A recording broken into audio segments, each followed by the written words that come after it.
Hello साथियों, नमस्कार, जय जोहार। बहुत बहुत स्वागत है हमारे यूट्यूब चैनल पर फिर एक नई जानकारी के साथ। बहुत बड़ा मौका है, सबसे बड़ा मौका है युवा साथियों के लिए।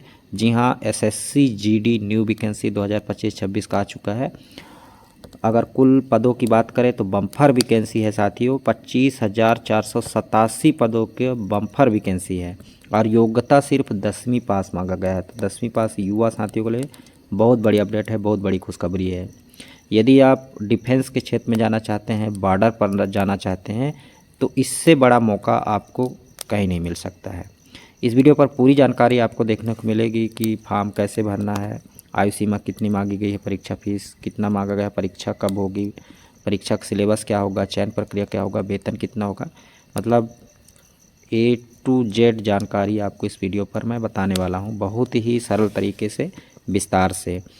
तो 5 से 10 मिनट में आप पूरी प्रक्रिया समझ जाएंगे और आज ही फॉर्म भर दीजिए। जब भी आप जहाँ पर देख रहे हैं, जिस समय आप देख रहे हैं वीडियो, उसी समय फॉर्म भर सकते हैं। मोबाइल से आप फॉर्म भर सकते हैं। तो चलिए बिना देर किए शुरू करते हैं। उसके पहले चैनल पर नए होंगे, चैनल से जुड़ेंगे।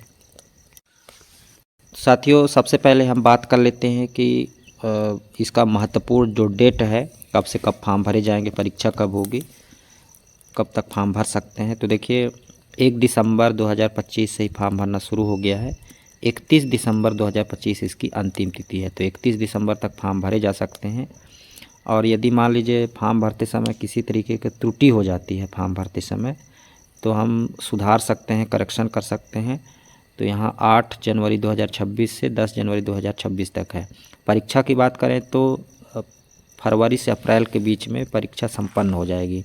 तो बहुत ही कम समय है, बिल्कुल आपके लिए इससे बढ़िया मौका नहीं मिलने वाला है। बिल्कुल तैयारी पर जुट जाइए। अब बात करें कि किन किन पदों की वैकेंसी है। तो देखिए, बहुत सारा वैकेंसी है। आपने देखा कि 25,000 से भी अधिक पदों की वैकेंसी है। तो इसमें वेतन क्या मिलने वाला है, सबसे पहले देखिए तो पे लेवल 3 रहेगा, जिसमें 21,700 से 69,100, यानी कि ये बेसिक पेमेंट है साथियों, जिसमें आपका मेडिकल भत्ता, आवास भत्ता आदि कई भत्ते जुड़े होते हैं। एक सरकारी कर्मचारी के तौर पर वो सारा भत्ता जुड़ता है। तो ये मूल वेतन जिसको कहना चाहिए, इसमें बहुत सारे भत्ते जो जुड़े होते हैं और वो सारा चीज़ इसमें इंक्लूड होता है। ठीक है। तो वैकेंसी की बात करें तो देखिए, सबसे ज़्यादा वैकेंसी है इसमें सेंट्रल इंडस्ट्रियल सिक्योरिटी फोर्स का है। तो 14,595 पदों की वैकेंसी है। हालांकि बीएसएफ का कम है इस बार, जिसमें महिला और पुरुष दोनों के लिए ही वैकेंसी है। मैं वर्गवार वैकेंसी की बात नहीं करूंगा, इसमें वीडियो बहुत ही लंबा हो जाएगा। तो मैं कुल वैकेंसीज की बात कर लेता हूं, कितना कितना बात है। तो देखिए, सीआरपीएफ का बहुत सारा पद है, इसमें 5,490 टोटल पद है। एसएसबी का है, इंडो तिब्बत बॉर्डर पुलिस का भी है यहाँ पर 1,293 पद। असम राइफल्स के हैं 1,706 पद। इसी प्रकार देख पा रहे हैं एसएसएफ के भी, तो कुल इसमें बहुत ही कम है। मतलब कुल मिलाकर के 25,487 पदों की बम्पर वैकेंसी है। तो यदि आप डिफेंस के क्षेत्र में जाना चाहते हैं तो बिल्कुल आप ऑनलाइन फॉर्म भर सकते हैं। यहाँ पर 2 वेबसाइट दिए गए हैं, ये देखिए www.crpf.gov.in या फिर ssc.gov.in। इन दोनों ही वेबसाइट, किसी एक वेबसाइट पर जा कर के आप ऑनलाइन आवेदन कर सकते हैं। चलिए और हिंदी से इसका विस्तृत संक्षेप में देखते हैं, ताकि आपको अच्छे समझ में आ जाए कि क्या शैक्षणिक योग्यता मांगी गई है, कौन फॉर्म भर सकता है, सारा जानकारी देखते हैं। आइए, तो चलिए मैं हिंदी से आपको 2 मिनट में पूरी जानकारी दे देता हूं। तो सबसे पहले देखिए, इस भर्ती में कुल 25,487 पदों की वैकेंसी है, मतलब 25,487 रिक्तियाँ निकाली गई है। और ये पद है कांस्टेबल जीडी के, राइफलमैन का है। ठीक है। जिसमें विभिन्न सशस्त्र और पैरामिलिट्री बलों जैसे कि BSF, border security force, CISF यानी कि central industrial security force, CRPF, और ये सारा फोर्स जो है इसमें इंक्लूड होंगे। और फॉर्म भरते समय ये आपको चयन करना पड़ेगा कि आप किस क्षेत्र में जाना चाहते हैं, किसके लिए फॉर्म भरेंगे। वेतन तो हमने बता ही दिया कि ये मूल वेतन है और इससे कई सारे भत्ते जुड़े होते हैं इससे रिलेटेड। ठीक है। अब यहाँ की पात्रता की बात करें तो जैसा कि आप थंबनेल पर ही हमने बताया था कि शैक्षणिक योग्यता 10वीं पास मांगा गया है किसी भी मान्यता प्राप्त से, और भारत का कोई भी युवा साथी फॉर्म भर सकता है। टोटल 13 भाषाओं में यह एग्ज़ाम होने वाला है, तो ये बहुत बढ़िया बात है। आप किसी भी राज्य से हैं, किसी भी ज़िले से हैं, किसी भी गांव से हैं, आप फॉर्म भर सकते हैं यदि आपकी शैक्षणिक योग्यता 10वीं पास है। और आयु सीमा की बात करें साथियों तो 1 जनवरी 2026 की स्थिति में 18 से 23 वर्ष के बीच होना चाहिए। हालांकि जो आरक्षित वर्ग के हमारे साथी होंगे जैसे SC ST होंगे उनको 5 साल का आयु सीमा में छूट मिलता है। इसी प्रकार OBC साथियों को 3 वर्ष का छूट मिलती है। इसी प्रकार जो एक्स सर्विसमैन होते हैं उनको भी 3 वर्ष का आयु सीमा में छूट मिलती है। तो अगर बात करें मान लीजिए किसी साथी का 28 वर्ष हो रहा है 1 जनवरी 2026 की स्थिति में, और वो SC या फिर ST संवर्ग से है, ठीक है, तो बिल्कुल आप फॉर्म भर सकते हैं क्योंकि इसमें 5 साल का आपको छूट मिलने वाली है। तो ये बहुत बढ़िया मौका है युवा साथियों के लिए। तो जैसे कि हमने बताया कि भारत का किसी भी राज्य का निवासी फॉर्म भर सकता है, भारत की नागरिक इसमें मांगा गया है।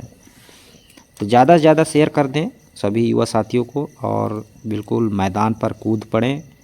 और मुख्य चीज़ इसमें मैं आगे आपको बताऊंगा कि मुख्य रूप से फिजिकल टेस्ट में 2 ही फिजिकल होते हैं, एक 5 किलोमीटर दौड़ होता है, एक 1.5 किलोमीटर का, ठीक है। दौड़ इसमें मुख्य रूप से एग्ज़ाम में लिया जाता है। तो फॉर्म कैसे भरना है, सबसे पहले आधिकारिक जो वेबसाइट है ssc.gov.in पर जाना है। और यदि पहले कभी SSC में रजिस्टर नहीं किया है तो सबसे पहले 1 टाइम रजिस्ट्रेशन कर लेना है।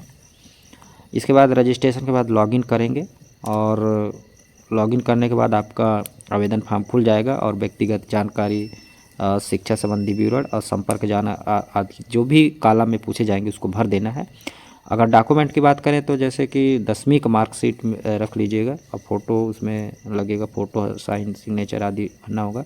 इसके साथ ही आवेदन शुल्क का भुगतान, जो सामान्य और OBC के अभ्यर्थी होंगे उनको मात्र 100 रुपये का फीस लगेगा। वहीं महिला अभ्यर्थी, SC ST व दिव्यांग आदि कई श्रेणी के जो होंगे उनको कोई शुल्क नहीं लगने वाला है साथियों। तो ये बहुत बढ़िया मौका है, ठीक है। SC ST, दिव्यांग साथी, महिला अभ्यर्थी कोई फीस नहीं लगने वाला है।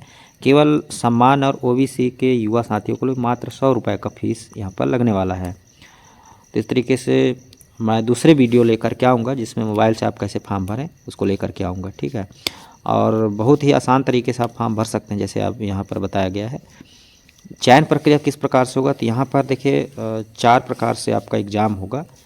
सबसे पहले कंप्यूटर बेस्ड ऑब्जेक्टिव टाइप के क्वेश्चन पूछे जाएंगे, तो ये सबसे पहला टेस्ट आपको पास करना होगा। CBT यानी कंप्यूटर बेस्ड टेस्ट होगा जो कि 1 घंटे का होगा, 60 मिनट का होगा, जिसमें टोटल 80 क्वेश्चन होंगे और प्रत्येक प्रश्न के लिए 2 अंक होंगे, ठीक है। तो 160 अंकों का यह एग्ज़ाम होगा। इसके बाद जब ये आप पास कर लेंगे तो आपका फिजिकल टेस्ट होगा, ठीक है। फिजिकल टेस्ट में क्या होगा, जैसे ऊंचाई हो गया, छाती हो गया, शारीरिक मानकों की जांच होगी, जिसमें पुरुषों के लिए देखिए 170 सेंटीमीटर ऊंचाई मांगी गई है। और अगर बात करें सीना की या छाती फैलाव की तो ये देखिए 75 से होना चाहिए, 81 के बीच होना चाहिए, ठीक है। यानी 5 सेंटीमीटर किसी भी तरीके से आपका जो सीना है वो उसका फुलाव होना चाहिए, ठीक है। तो यहाँ तक आप समझ गए। सबसे पहले राइटन एग्ज़ाम होगा ऑनलाइन, है ना। और इसमें देखिए कौन कौन से प्रश्न पूछे जाएंगे, सामान्य बुद्धि, सामान्य ज्ञान, जिसमें अंक गणित होगा, भाषा, 13 भाषाओं में एग्ज़ाम होने वाला है, ठीक है, आदि प्रश्न आते हैं। तो ये 80 क्वेश्चन आएंगे प्रत्येक, जैसे कि सामान्य बुद्धि से 20 प्रश्न, सामान्य ज्ञान से 20 प्रश्न, अंक गणित के 20 प्रश्न और भाषा हिंदी से भी 20 प्रश्न। तो इस प्रकार से 80 क्वेश्चन होंगे और प्रत्येक क्वेश्चन के 2 अंक निर्धारित होंगे। ये पास कर लेंगे तो आपका फिर फिजिकल टेस्ट होगा। फिर यहाँ पर शारीरिक मानकों की जांच के बाद आपको सीधा टेस्ट में बुलाया जाएगा, शारीरिक दक्षता में पहुँचे। तो मुख्य रूप से इसमें दौड़ होता है, जो पुरुषों के लिए 5 किलोमीटर जो तय सीमा में दौड़ना होता है, ठीक है। तो 5 किलोमीटर और 1.5 किलोमीटर की दौड़ होती है। इसी प्रकार महिला अभ्यर्थियों के लिए 1.5 किलोमीटर की दौड़ होती है। इसके बाद दौड़ निकाल लेते हैं, आपका चिकित्सीय जांच होगा यानी मेडिकल एग्ज़ाम होगा, ठीक है। इसके बाद साथियों जब आपका पूरा तीनों प्रक्रिया पूर्ण हो जाता है, फिर आपका डॉक्यूमेंट वेरिफिकेशन होता है।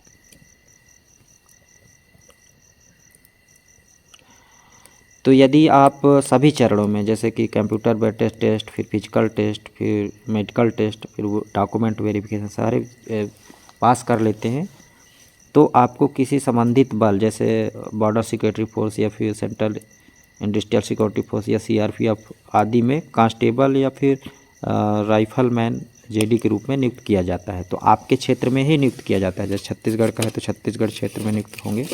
ठीक है, इस तरीके से साथियों। ठीक है, तो फॉर्म भरते समय ही आपको ये चयन करना पड़ता है कि आप किस में जाना चाहते हैं, बीएसएफ में जाना चाहते हैं, सीआरपीएफ में जाना चाहते हैं, असम राइफल्स में जाना चाहते हैं। ठीक, वेतन तो की बात हमने कर ही लिया है।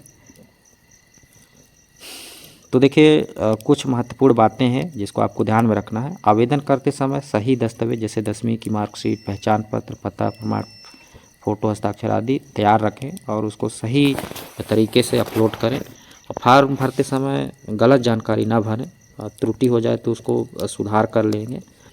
शारीरिक ऊंचाई जैसे ऊंचाई हो गया, दौड़ हो गया, फिटनेस के लिए अभी से तैयारी शुरू कर दें, क्योंकि जो फिजिकल टेस्ट होता है उसको पास करना ज़रूरी होता है। और लिखित परीक्षा के लिए आप सामान्य ज्ञान, गणित और भाषा आदि की तैयारी करें। समय प्रबंधन और मॉक टेस्ट की प्रैक्टिस करें। तो इस तरीके से आप जो वैकेंसी आई है उसकी पूर्ण तैयारी कर सकते हैं और एक अच्छा वर्दी प्राप्त कर सकते हैं और देश की सुरक्षा में अपना योगदान दे सकते हैं साथियों। उम्मीद करता हूँ जानकारी आपको मिल गई होगी और जानकारी थोड़ी सी भी हेल्पफुल लगी होगी। एक लाइक का बटन अवश्य दबा दीजिएगा। चैनल पर नए होंगे, चैनल से जुड़ेंगे, इस तरह की जानकारी आपको समय समय पर मिलती रहेगी। फिलहाल इस वीडियो में इतना ही।